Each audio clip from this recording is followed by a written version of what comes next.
mindfulness.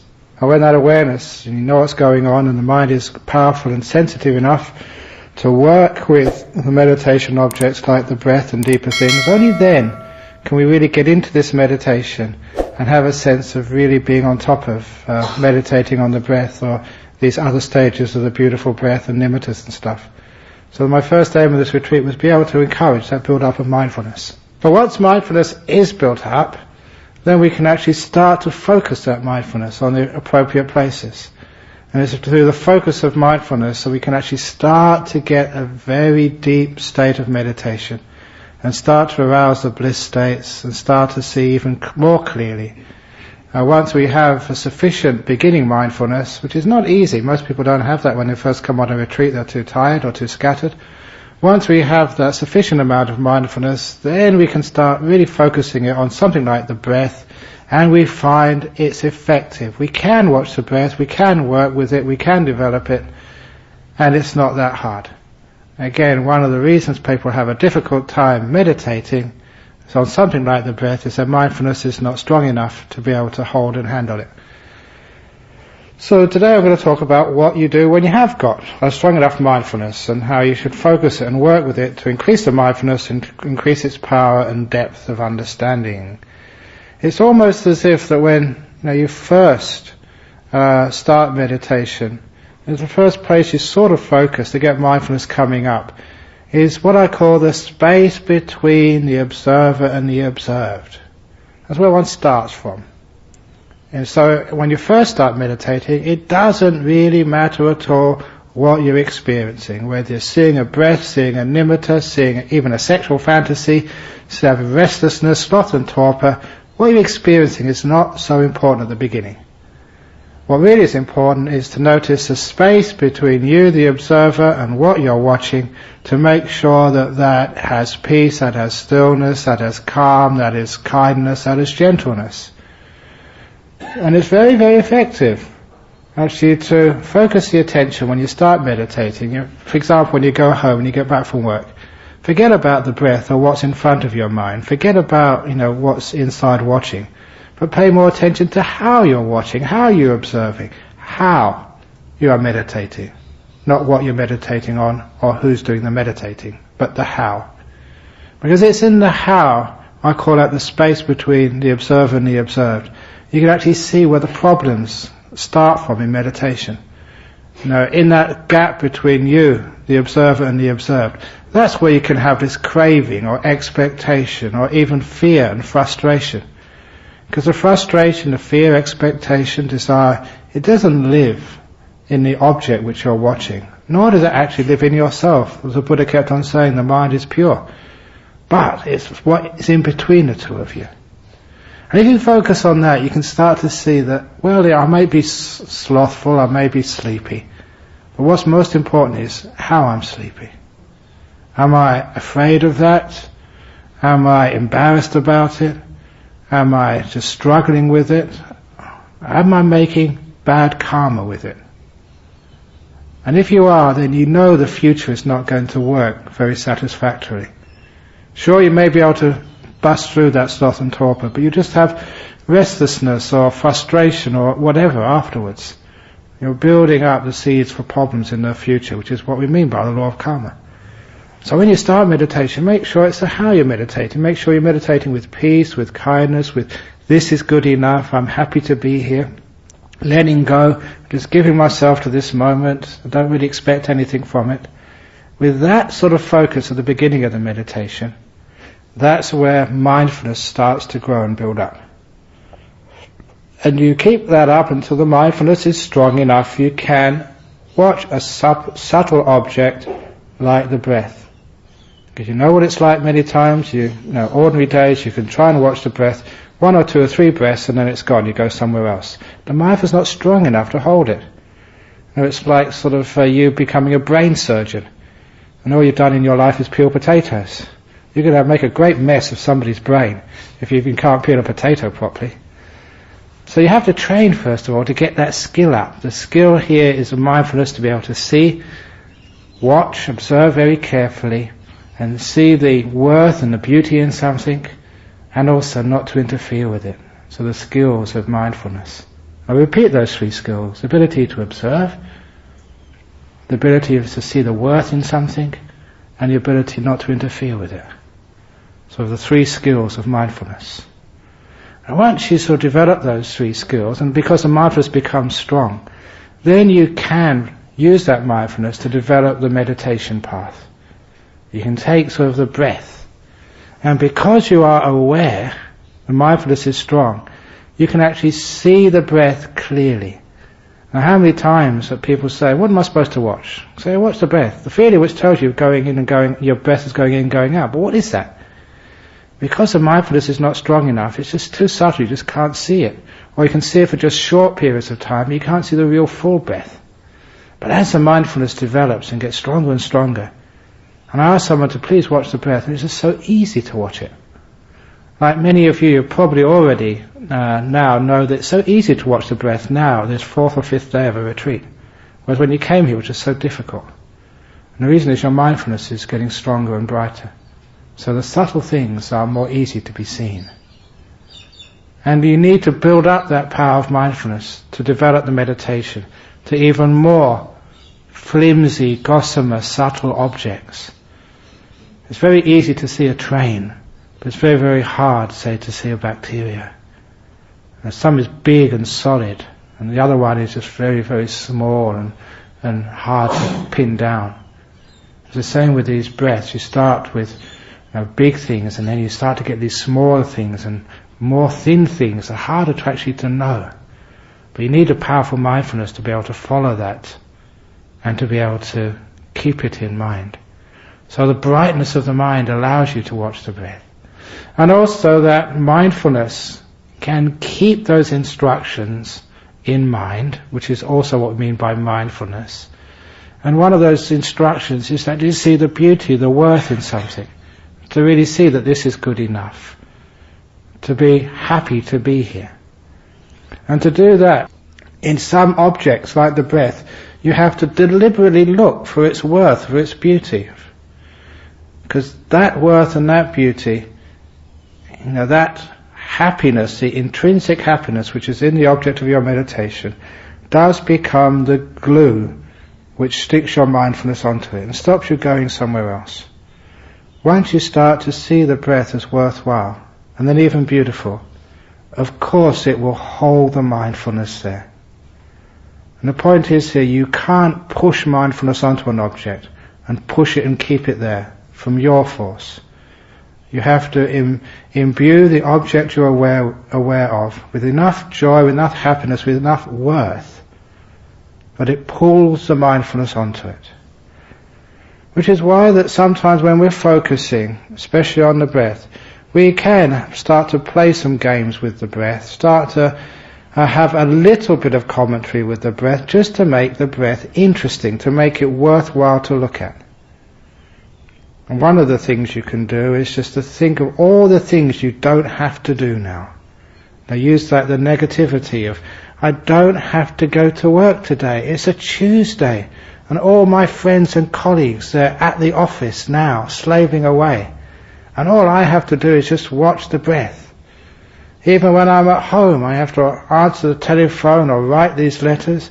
But now, all I've got to do is just to watch this breath. Sometimes I have to go here and go there and worry about so many things in life, but now all I've got to do is to watch the breath. I have family problems, business problems, health problems, but now all I have to do is to watch the breath. So you value the peace and the freedom of a simple object like the breath. And you convince yourself, you give a little commentary of why it's worth watching the breath and how wonderful it is. Let alone that if you have some experience of meditation and you know this breath is going to lead you into some very powerful and deep states of peace and insight, and then you can actually see more of the value in the breath. But early on in my meditation career, when my mind used to wander off onto all sorts of things, I tried to use force to bring the mind back. Wander off again, bring the mind back. And that became so endless and frustrating. And, as I've been saying for many years now, willpower is not the way to go in meditation. Always use wisdom power. Wisdom power. Use your insight, your understanding. Find out what the problem is. And what I saw as a problem was that I didn't like the breath. It wasn't interesting enough. And that was why I went somewhere else, to find something more interesting, more fascinating, more fun to watch. It was just because of disinterest that I wandered off. And to be able to solve that problem, all I needed to do is find more of interest in the breath. Imbue it with some more worth. When I realized it was worthwhile to watch the breath, and it much more worthwhile than all these other thoughts and dreams and stuff, then it became much easier for my mindfulness to stay focused there. I could see the reason why. So please convince yourself of why it's important to watch the breath. Don't use willpower, just use that wisdom power. And when it's really important for you to watch the breath, then it becomes so easy to watch the breath. For example, I had one of my experiences the first year in Thailand in the new monastery, Wat Nanachad. I was one of the first 6 monks of that monastery. And we used to sleep out on the floor, on the ground, in the jungle, watch the snakes slither past on the other side of your mosquito net at night. I'm not joking, that happened almost every night. And the worst part of that was because Ajahn Chah wanted to encourage this monastery for Westerners to begin, and there was no facilities there at all. He would come every evening, we'd do some evening chanting, and then some meditation for an hour, then he'd give a talk. The trouble was, there was no, it was literally under the trees. He actually sat on an old termite mound, which raised him up, so we could see him when he was teaching, and all the villagers would come. And the trouble was that this was the time we started meditating. At the time, all the mosquitoes came out looking for their dinner. At the worst possible time, that sort of late evening. And those mosquitoes at that monastery were ferocious. And they were big, there were many of them, and many of you know this story. I used to play a game with another American monk who was just ordained just a short time after me. So we used to sit next together. We used to play this game of counting the mosquitoes on your arm to see who could count the most. We used to get up to about 60 or 70, all at one time. And after that number you couldn't count them anymore because they were too close together to distinguish. It was just like one mosquito, and if you listen very carefully you could hear the slurp as the blood was sucked out of your arm by 60 mosquitoes simultaneously. Now that is an exaggeration. I did not hear any slurp. Well, I just say that to make the story interesting. But it was about 50 or 60 mosquitoes. I don't know the exact number, but somewhere of that order. And you can imagine how irritating that is. One mosquito is bad enough, but so many of them all over you. And the trouble was, because your teacher, Ajahn Chah, was there, no way you could swat them, because all the visitors were there, nor could you flick them off. And the worst thing, you couldn't run, because all these other Thai monks were sitting there so still. And you had your pride, like a Westerner had his pride. If those Thai monks can hack it, so can I. I only found out afterwards, later on, that the Thai monks actually didn't get bitten so much by the mosquitoes because actually their blood vessels were a little bit lower in their skin. The Westerners were much closer to the surface of the skin, so we actually exuded off more heat and more carbon dioxide, and so we were actually the magnets for the mosquitoes. And that's why the Westerners, we all recovered with welts from the mosquitoes, and these Thai monks had nothing on them. So no wonder they sat still. I thought they were just being tough guys. But anyhow, it was just really, really hard. And the only way I could eventually sort of cope with that for an hour sitting by being bitten like that was I had to watch the breath. Because the alternative, my mind would not wander off to food or fantasies or past or future. The main object of my sensory awareness when I wasn't watching the breath was just this terrible itch and irritation all over your arms and your head and your shoulders. But when you were focused on the breath, You could only focus on one thing and everything else just disappeared. And that was how I relieved myself from the problem of having those terrible mosquitoes. I focused on the breath very quickly because I had to. It was really worthwhile to do that. And I got some really nice meditation those evenings. So actually I thank those mosquitoes for teaching me how to focus. Even though it was a negative thing, perhaps if anyone doesn't have any good meditation, I'll go and import some mosquitoes here into the room. Thousands of them. But anyhow, that's only, we'll never do that.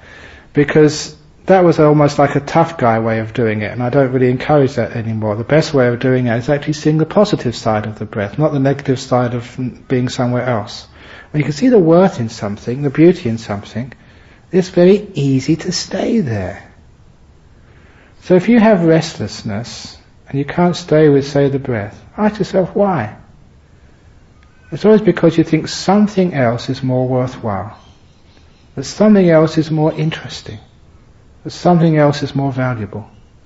And all you need to do is just to do a new PR job on the breath and convince yourself it's more valuable, more interesting, more worthwhile, just to be able to stay there long enough. And this is actually how we develop focusing, by seeing the value in something, seeing it's more worthwhile. And once you learn how to do this, you go deeper in the meditation, there becomes a much more intrinsic worth in each of these stages of meditation. When you get to the full awareness of the breath, everyone feels it's peaceful. And that peace is nice, it's pleasant, it's delightful. And so when you're watching the breath here, you've already got the mindfulness up, you're watching the space between you, and this is actually when you're watching the object and seeing its worth and beauty. You don't just watch the breath. Mindfulness is actually looking for what's worthwhile in here, and its value, and how peaceful and how lovely it is. And when it gets into that habit of looking for the beauty in something, then when it actually gets to the peaceful breath, it actually does appear beautiful, it does appear delightful. And when you get to that stage, when you have seen the delight in the breath, it's so easy to focus. In fact, you can't sort of take your mind away from that object. The bell rings for breakfast and you just carry on sitting there. Somebody makes a noise, you can't even hear them. You've got aches in the legs or the back, you don't bother with them because you're having too good a time with the object of awareness. You're starting to see the beauty. So the mindfulness, at this stage, the second part of focusing, at first it's between you and the object, at this it's seeing the beauty in the object. You realize that that is the way you sustain your attention anyway. Not through force or persistence, but through that wisdom power which sees this thing is really worth looking at. And eventually seeing it is quite beautiful and delightful. And the reason that's important to take the focusing even deeper is because once you see the beauty in something, you need less effort. When you have less effort, you have more energy for mindfulness. The mindfulness gets stronger and more brilliant. You can see deeper into something. You can actually start to see the real beauty in it. The snowball effect starts to happen. A feedback loop where the more beauty you see, the stronger your mindfulness, the more beauty you can see, which empowers the mindfulness even more, and you see more joy, which makes the mindfulness stronger yet, and you start to see bliss. And when the bliss starts to come up, your mindfulness is really strong. And you can see even more beautiful stuff in there. That's how this focusing starts and develops. However, every now and again when you're focusing and having a good time, there is distractions. Somebody does their morning chanting before we begin. We call that snoring. There was a lot of morning chanting this morning. So, sometimes that can be quite distracting. So how do you deal with, the snoring, the burping, the, beepers going off, or something else happening outside, or the aches and pains in the body? The only reason why it is a distraction is because when that happens, you think that snoring, that noise, that pain is more important to you than, say, your breath. You give that distraction the importance. Now really all one needs to do is actually to never give any distraction any importance at all. Certainly not more importance than the meditation object. So breath is more important. So if someone's snoring, that's their job. They're tired, poor things. Let them snore. So the leg is aching and paining. Just the leg's doing its thing. None of my business. I've got 2 legs anyway, I can spare one. Or whatever else it is, that it's just not my business. And other people, they have their beepers, or they make a noise, or they shuffle around, or whatever it is. That's their business, nothing to do with me. I'm not the policeman on this retreat. I'm just a meditator. So when you don't give it importance, it's not a distraction anymore. That's what Ajahn Brahm meant. It's not the sound disturbs you, it's you disturb the sound. You give it importance. And a good way of visualizing that, and it's another part of focusing, it's a framework for focusing, which I've always found very, very effective, is to imagine the mind like a screen, like a TV screen, or like a video screen, like a movie theatre screen. And what's important with screens is what's in the middle, the centre of the screen. Because that is what you focus on. And it's like you have, the old simile, when you are watching a TV, when you first turn on the TV, you can see the edges of the screen. You know if it's a square TV or a round TV. You know if it's one of these liquid crystal sets, plasma screen TVs, which is huge, or whether it's a small TV. But I challenge you, the next time you turn on the TV, see if you can just notice, once you're in that movie, in that soap opera, or whatever else it is you're watching, how big is the screen when you're actually watching it? Whether you're looking at a small TV or a big TV, in the mind it's exactly the same. Because what happens is, as soon as you start watching, the edges of the screen disappear. You go into the center and you get a mental image. And that's nothing to do with the size of your TV set. I've often said the only time the size of your TV set matters is when it's not turned on. That's the only time you see how big it is. When it's turned on and you're looking, the big TV, the small TV looks exactly the same size. Just basic psychology. And I told that story in the last retreat I gave you. So getting these plasma screen TVs is a waste of money. You're only impressing people who visit, who can see how big that TV is. But as for your own enjoyment when you're looking at it, it appears in your mind, in perception, exactly the same as if you'll have a small TV. There was a couple here who came up to me afterwards in the interview and said, "Oh, thank you so much. As soon as we left here, we were going to buy a plasma screen TV. Now we've seen what you said, we don't need to. We'll give the difference to the retreat centre." Yeah! We made a couple of $1,000 for our retreat centre there. Now we saved them a lot of messing around trying to find a plasma screen TV. But you try that out. If you have a plasma screen TV, you've got a small TV, then what's the difference when you're actually watching it? Does it really appear in your mind different when you're watching the movie or watching the whatever else you watch, the TV series? Is it the case when you're plasma screen TV, you can actually, when you're watching, you actually see more in your mind? The answer is no. It's just when it's turned off it looks bigger. When it's turned on it always looks the same size in your mind. Because what happens when you see a TV, the edges of the screen disappear because you're focusing on what's important in the middle. And because the edges of the screen disappear, you forget sometimes you're just watching a TV or watching a movie. Because you're just seeing the center over there, it's just like real life. You just see the center of your field of vision here. Which means that it gives it a sense of reality, which is why sometimes, just when the man and the woman finally meet together, oh, you start crying, oh, isn't it so sweet? It's only a movie, for goodness sake. Or someone gets killed, and you go, they get killed, what's going to happen next? Why are you getting involved? Because you can't see the edges of the screen. If you see the edges of the screen, you'll always realize this is just movie, it's just fantasy. So anyway, understanding that simile of the screen, you always notice that what you pay attention to gets into the center, and everything on the edge just falls away. You don't know when it falls away. It's not some sort of line, and when it goes over it suddenly disappears. It fades away on the edges.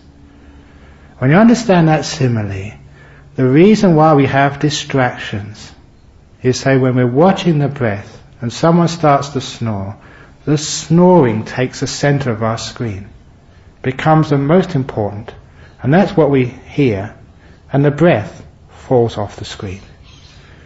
Or we've got the sound of the birds, and the bird forms the center of our screen, and everything else falls off. All one needs to do to focus and deal with distractions is to remember to keep your meditation object in the center of your screen. So there, say you're watching the breath. My breath is in the center. I can hear the snoring, but it's not in the center, it's on the edges somewhere. I can feel my legs aching, but that's over there somewhere. My breath is in the center. And that way, whatever you center on remains. And what's on the edges of the screen just falls away from your awareness. After a while you just don't hear the snoring. After a while you don't feel the pain. You don't hear the noise outside. Because you're focused on the center and you stay and go deeper into that center. That's the nature. There's an old story I tell every retreat, but it's a great story and I'll tell it again now. The story of the three archers learning meditation, focusing through the power of archery, and one day their master decided to give them a test. So he took the bow and arrow, he took them into the forest, and he pointed out on a branch of a tree a long way away there was a bird sitting. And the master said, look, that's not a real bird, that's just a dummy, like a doll, a stuffed toy, because we won't hurt a real bird. But this is a test for you, you've got to shoot that bird with one of these arrows. And they said, oh, it's too far away, we can't shoot it. This is a test, and it's not anywhere in that bird. You have to shoot that bird through the left eyeball. It's impossible, they said. It's hard enough to shoot that bird anywhere, let alone through one particular part of its body. And the master said, it is difficult, but if you know how to focus on the target and make yourself one with that target, the left eyeball of the bird, you'll be able to do it. It's a test of focusing and meditation. So he gave the bow and arrow to the first student and told him, take your time to meditate, to focus on your target. But before you shoot, give me a sign, because I want to ask you a question. So that young man meditated on the target, the left eyeball of that bird, a long way away, for about half an hour. And then he gave the sign. He was ready to shoot. And the master asked him this question, student, can you see the bird on the tree without even moving any muscle except around the mouth? The student said, yes, master. And the master said, stupid student, pushed him away, grabbed the bow and arrow, and told him to go and learn some meditation properly this time. And he didn't know what he'd done wrong. So he gave the bow and arrow to student number 2, the same instruction. You've got to focus on the target. Make yourself one with the target. Take your time. And when you're ready to shoot, give me a sign. So he put the arrow in the bow, aimed it at the left eyeball of the bird, a long way away, focused and meditated and focused and meditated for 1 whole hour. And when he was ready to shoot, he gave a sign. And the master said again, student, can you see the bird on the tree? And without moving, the student said, what tree? Ah, said the master, can you see the bird? Yes, master. Stupid student. And pushed him away, took the bow and arrow again. Go with your mate and learn some more meditation. And he gave the bow and arrow to student number 3. There's always 3 students in these, 3 students, 3 this, 3 that. There's always 3 in Buddhism. So he gave it to the 3rd student. Same instructions, make yourself one with the target. When you're one with the target, give me a sign. 2 whole hours he meditated on the left eyeball of the bird. And he gave a sign. He was ready to shoot. Can you see the bird on the tree? Said the master. "No, Master," said the student. "Can you see the bird?" "What bird?" said the student. And for the first time the Master smiled.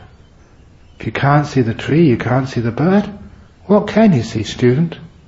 "All I can see, Master, is one eyeball." "Cool, awesome," said the Master. "Shoot." And of course, the arrow went through the only thing which was in that student's vision, the left eyeball of that bird. He'd focused. And that story actually comes apparently from the Bhagavad Gita, the Hindu tradition. And it's a wonderful story because it actually shows what it is to focus. When you first start, you see so much. You're watching, say, the breath, you can see the body, the snoring, the sounds, the feelings in the body, but you keep focused, keep that in the center. If you stay long enough focusing in the center, everything on the periphery disappears. So when you're watching the breath, you can hear sounds, you can actually have even thoughts on the background, feelings in the body, but after a while, they fall off the screen. You don't know when they fall off the screen, or when sound disappears, or when the body disappears. But after a while, all you know is just the breath going in, the breath going out. There's nothing else left. You can't say where that breath is. Is the bird on the tree? What tree? What body? All you have is just the breath going in and the breath going out. That's called focusing. It's the meaning of the word samadhi, one-pointedness. And it also means that you can have these distractions, you know how to deal with them. Just don't center on them, for goodness sake. They can be there, but it's not important. So you can hear the sounds, you can feel the body, but because you don't give them worth, importance and value, they're on the edges. What you do give worth and value to, the breath, is in the center. And then the breath starts to fill up the whole screen, so all you can see is the breath. Breath going in, breath going out. Now by that time it should already be pretty nice, because you've simplified things. And again, the energy of the mind is only going into knowing, and you can't do very much. At this time, sometimes people think, where's my body gone? It's really strange that I remember one person, I was giving a retreat in Singapore, they got very afraid. They were about to run off away from the retreat because they couldn't feel their hands anymore. What do you want to run away for? You're getting somewhere. Great, get back and get rid of the rest of your body as well while you're at it. But because of the first time they'd actually lost awareness of their body, they got a bit scared. But this is what you're supposed to do, and you do feel that. You can't feel your hands. My goodness, where are the hands? Where are my legs gone? You can't move anything. You're beautifully stuck there, having a wonderful time. So don't be afraid. The hands are still there afterwards. You'll be able to move afterwards. No, you won't be taken away to hospital when you leave here. You'll be able to walk, I guarantee that. All is happening to you is just you're getting so still, the mind is actually letting go of the body. And you're going focusing, it's falling off. And sometimes you just can't hear the sounds, they just disappear. There's this great story about this young novice monk in Thailand with Ajahn Chah a few years ago when Ajahn Chah was still talking and giving lectures. And one evening Ajahn Chah was giving one of these long talks. And I was there with Ajahn Chah. And many people say to me, it must have been so wonderful to have lived with such a great teacher. And I said, yes and no. Because what you think of as a great teacher is because you read all these books, with the great sayings of Ajahn Chah. But in real life, living with that monk, you had to wait for hours just for one of those little sayings. Because he would be so boring many times. He'd go on and on and on and on. In Thai, sometimes in Lao, with a lot of rubbish, ordinary stuff, but every now and again he'd say something profound. What you have now in those books is the profound stuff, with all the dross taken out. It's refined like refined gold instead of with all the other stuff. And so monks like me, we had to sit through that. Sometimes 5 or 6, 7 hours talk. Now it's okay if you're a monk because you had a bit of endurance. But in these temples they always had these little novices as well. And sometimes the novices were there. We had one novice in our temple because his mother was killed by his father And he was in his mother's arms at the time when his father bashed her head in.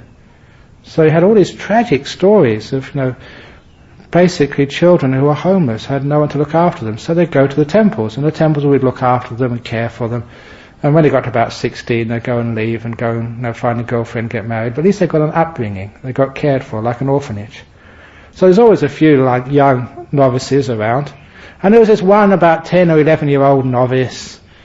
And after about 1 or 2 hours of Ajahn Chah droning on, he got very bored. Especially it was late at night. He wanted to sleep. It's okay for these grown-ups to stay up late at night, but he's only a 10, 11-year-old. He needed sleep.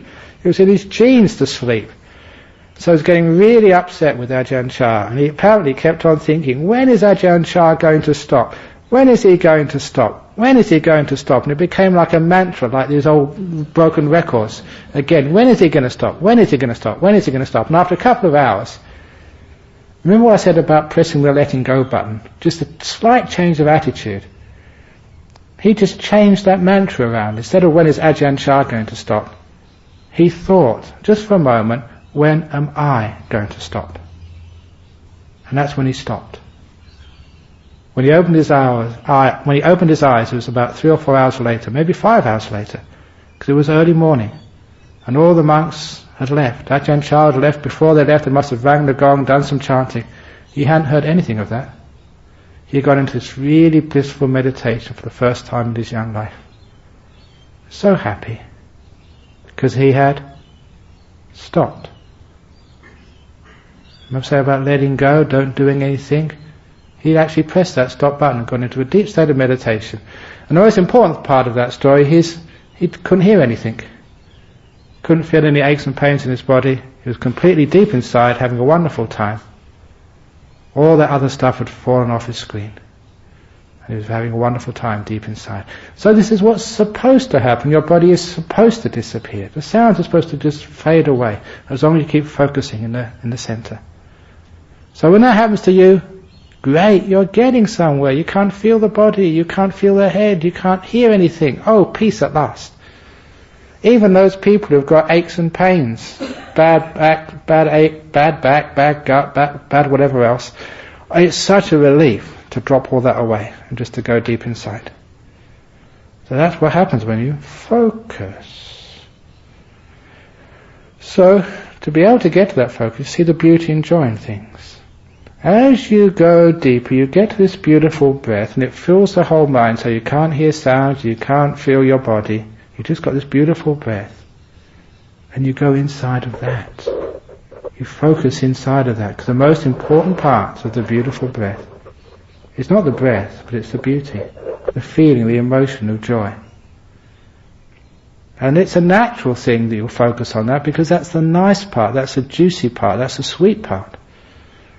And as you go into the beauty, the breath falls off your screen. You don't know whether you're breathing in or breathing out. You can't feel the breath anymore.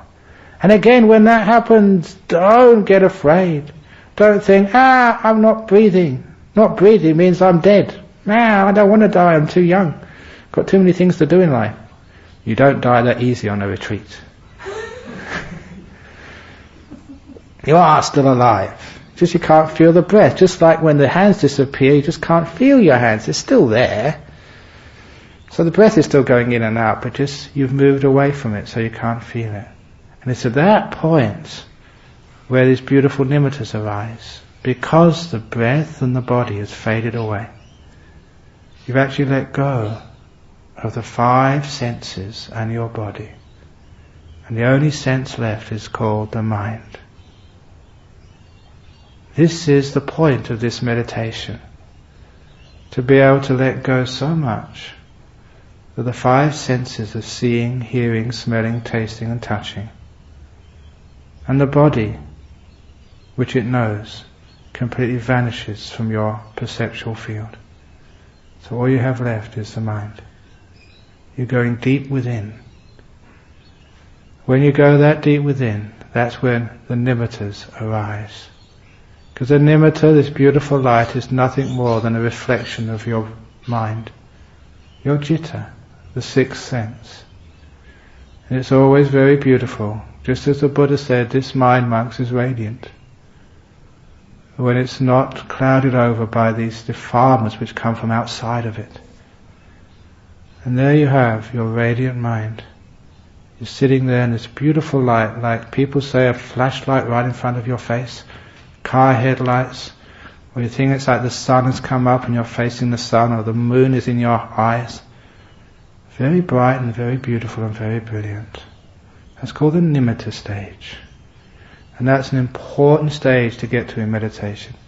Sometimes that nimitta comes up early and you can still feel a bit of the body or hear some sounds. But again, they're like the edge of the screen. Keep them on the edge. Make sure your nimitta is right in the center. And don't allow the attention, what's that sound, and move off to the sound. Keep in the center with the nimitta. You can hear those things on the edge, yeah, but they're not important. The nimitta is most important. Now it's that time when you have the nimitta, the mindfulness must remember, if not before. You don't have to worry about the beauty in that image anymore, because the beauty in that image is already sort of very, very strong. What you have to really be concerned about now is to take that mindfulness and focus it not on the object. Remember, first of all, you focus it on the space between you and the object. Then you focus it on the object. Now you focus it on the one who's watching. Because that one who's watching, that's actually the source of that reflection, that nimitta, that beautiful light. That nimitta is a reflection of the citta, the knower. To be able to develop that nimitta, the most skillful piece of advice is to put your mindfulness, not on the nimitta out here, but on the person who's watching. And keep that still and stop it getting excited or afraid. So now the mindfulness remembers to watch the one who's watching. To keep that still. Calm it down. Make it absolutely motionless. As Ajahn Brahm said in this amazing simile, which can never be beaten, it's a simile of the still forest pool. When you get to those deep stages of meditation, you have to have the subtlety and the stillness of an Ajahn Brahm in this story. When he used to go wandering through the jungles of Thailand, seeking for solitude or wise masters to ask questions of, it was always the custom to find a piece of water, a river, a lake, or even a well, around about 3 or 4 in the afternoon. Because you would need to wash. A few times when I went wandering, Tudong as I used to call it, some days after 3 days, if you hadn't found any water, you felt so dirty and so sticky and awful. Because you're in the tropics and it's dusty and it's hot and you sweat. And just 2 or 3 days without a bath, let alone what other people think of you with all your smells, but you feel terrible. So it's used the custom to find some water about 3 or 4 o'clock in the afternoon, to bathe, also to get some water for drinking, and lastly to maybe wash some robes, because those robes get stinky as well, sweating all day. So you find some water to bathe, wash, or whatever. And then afterwards you set up your mosquito net umbrella, maybe about 20 meters or so from the edge of the pool, depends. You don't want to go on the edge of the pool, because that evening that's where the animals come. You go away from the edge of the pool. And Ajahn Brahm used to do that so often. He used to tell this story that sometimes he'd be having washed and bathed, he'd sit under his mosquito net, and sometimes instead of meditating he'd just watch the animals come and play. Because it's great fun watching animals play. Many of you have played with the woolly wagtails outside. They give you a lot of joy. I remember in this one monastery in the north of Thailand where I was spending the rains retreat, I'd leave a bowl of water out there for the birds in the evening, and I could actually hide in my hut, and a knot hole in the wood of my hut, I could look through that and spy the little animals, coming up for that water. And every evening, once they get to know there was water there, and it was a dry part of the forest, they'd all come in the evening, and they would actually line up. There was actually a queue. There were very, very well-behaved birds in the north of Thailand. They had a nice queue, and of course the first person, or the bird who went there first, would actually get in there, wash, pluck its wings, drink a little bit, and fly away, and the next bird would get in. And they were so well ordered, having a nice queue, but every now and again there would be one bird who would come and jump the queue. There's always people like that, even in human world. And as soon as it jumped the queue, all the other birds would jump on it and beat it up and make it fly away. It was so funny to watch. When you actually see animals behaving like human beings, it's just delightful. It's like, a National Geographic channel, in your own little hut. You can just watch it through the window of a knothole in the wood. So great fun just watching animals play and muck around. So that's what Ajahn Chah used to do. He used to watch his animals play by the pool, because they go and drink and they'd fight each other and they'd sport around. But they would only come out and play when they couldn't notice Ajahn Chah.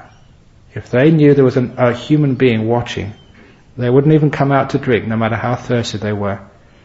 Because in that part of Thailand, the human beings were the hunters. And if any animal smelled a human being, they would run away, because very often the human beings would have killed them and ate them. They didn't know Ajahn Chah was a monk. He was just a human being, smelt the same. That's why he'd have to be absolutely still. They'd come out and sniff around. They'd look and listen. If they couldn't hear anything or smell anything, then they'd go and drink. So he said he had to be still for those animals to come out. He said sometimes it was so still, after the ordinary animals came out, then these very rare and special animals would come out. The ones who were so shy and sensitive of human beings that very few humans had ever seen such animals. I remember him saying these were such beautiful and amazing animals. Not even his parents told them that such beautiful and rare animals existed. And they'd only come out to play by the pool when it was absolutely still. If he moved even an eyelid, they would know, and they'd go straight back into the forest and hide there for months. They were that shy. And he said that simile applies to the nimittas and the jhanas.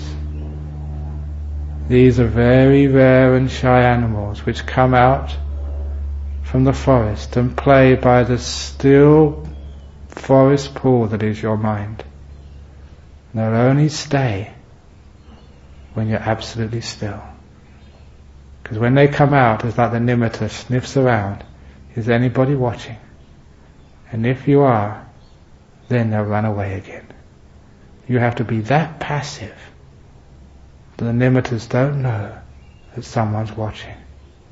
If you say, wow, or cool, far out, they will know and they'll run away straight away.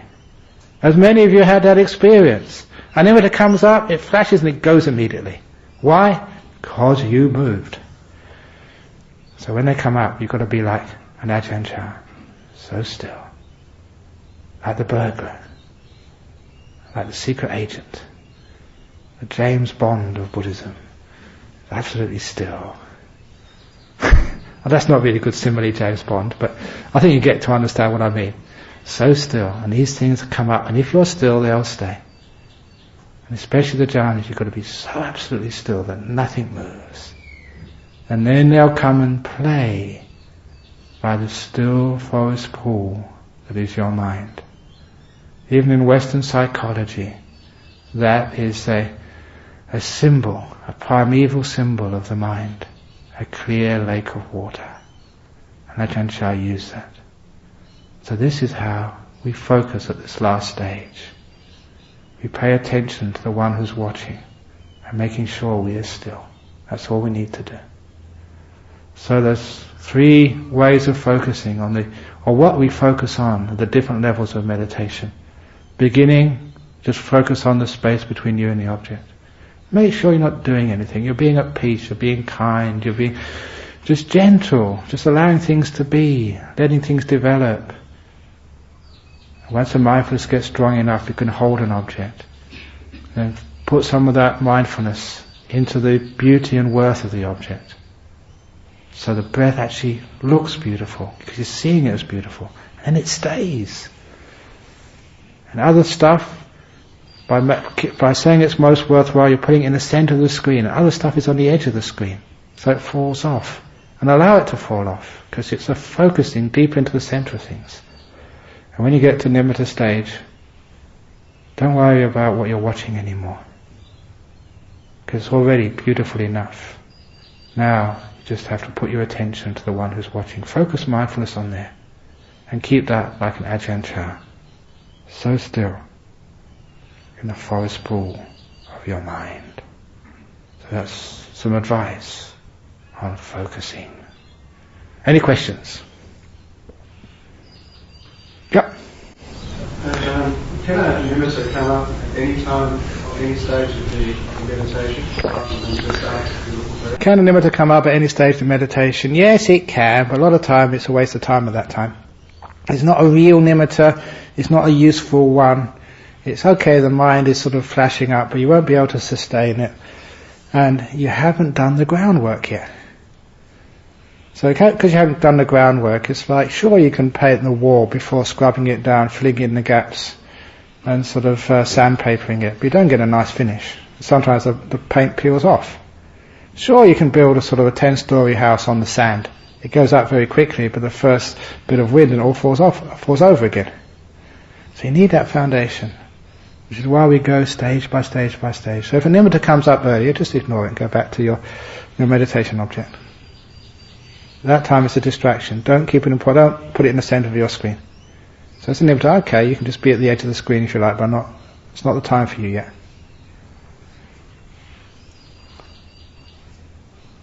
Yes, John, and then afterwards. At the early stage, when the mind becomes bored with it, and takes up other objects, maybe an image or something or whatever, art or picture that seems more interesting, how do you actually have the breath get regenerated as more beautiful than the object the mind is on? Okay, you're saying that you're watching the breath and it gets a bit boring and sort of start losing it.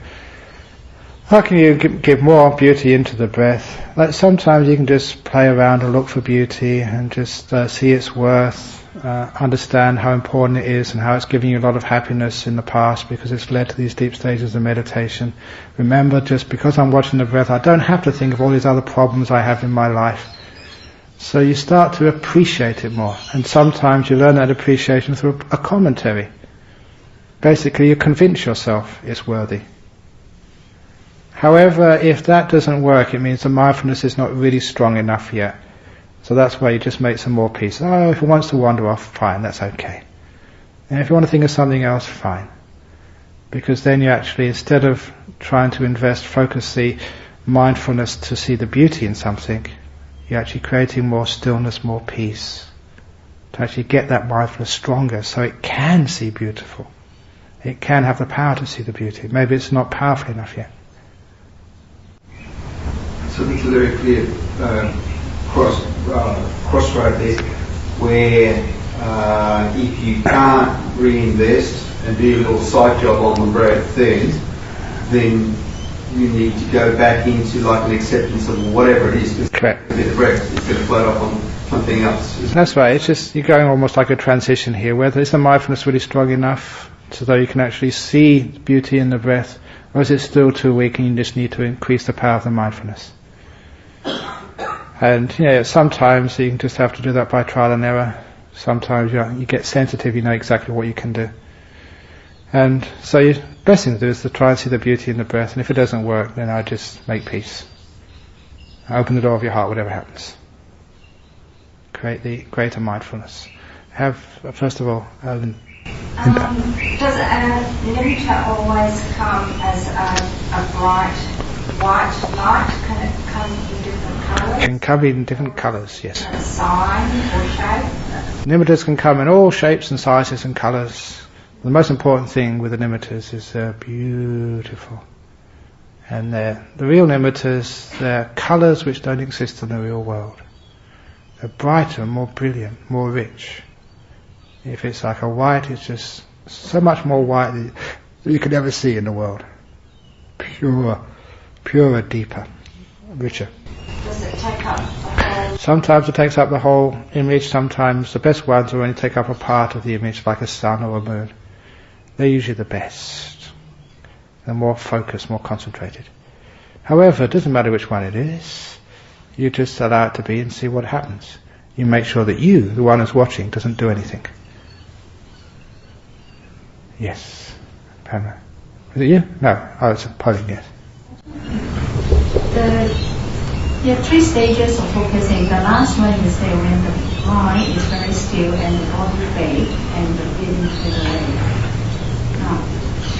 And then you see that's where we turn the object back to the observer.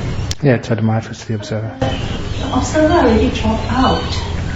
Like for instance, when my mind was so still, and it was so still that I could not feel anything, and suddenly I found that my eyes could not open. It was so tight that I just wonder what happened. Good. I shifted the attention to that. But is that the object you're talking about? No. What happened there? That you're saying that you were meditating and that you got so still you couldn't even open your eyes. That's the body disappearing, and so your connection with the body is being severed. So you can't open the eyes. You can't do anything with the body because you're somewhere else and the body's somehow distant from you. Sometimes you can't even feel it. When you can't feel it, you don't know what you have to do.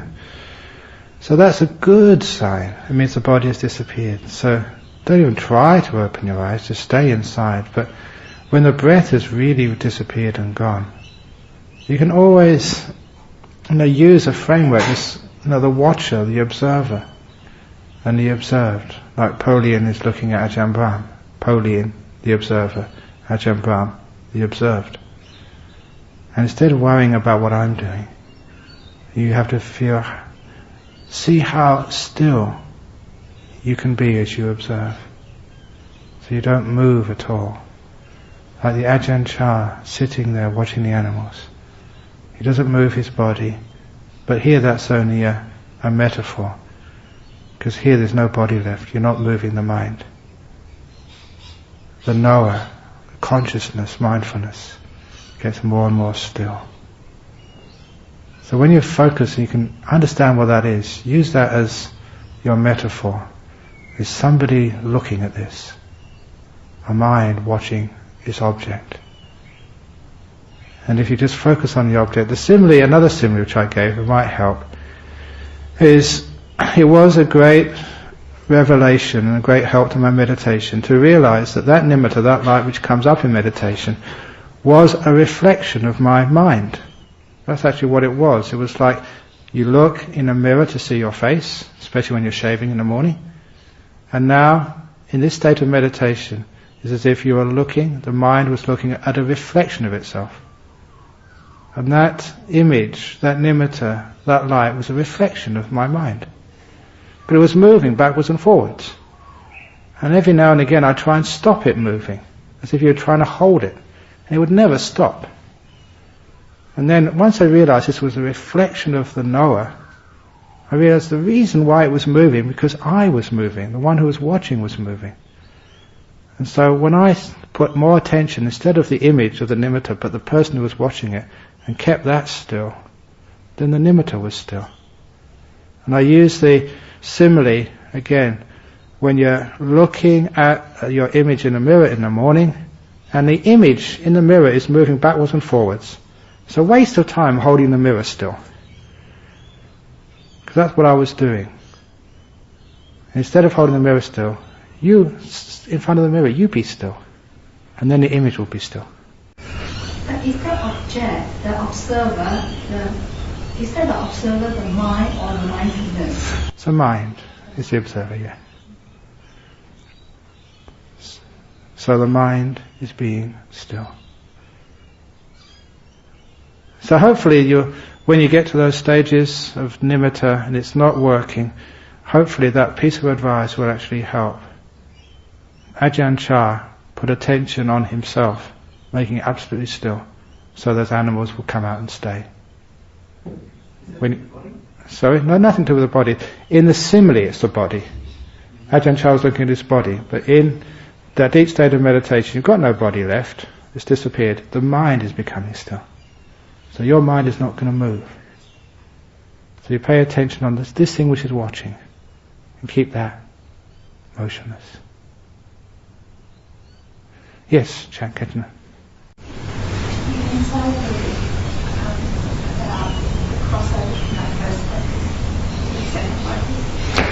Yeah, the crossover Usually just when you're starting watching the breath, and your mindfulness becomes strong enough that you can watch the breath, sort of a couple of minutes, 5 minutes, without basically losing any breath. So you've got very strong mindfulness. So you're peaceful, you're calm, so you can watch this breath pretty easily. And then, you sort of start to, you've got enough peace, but to get really into it, to see the beauty in that breath, see its worth. So it's just a matter of a bit of trial and error. Find out when to stop making so much peace. And mindfulness is pretty strong. You're enjoying yourself. You feel like you're awake. You enjoy the sounds of the birds outside, the feeling of the grass under your feet. You're aware. You're awake. And then when you can watch the breath, you just see the beauty in that breath. And it's easy to focus on it. You go into it.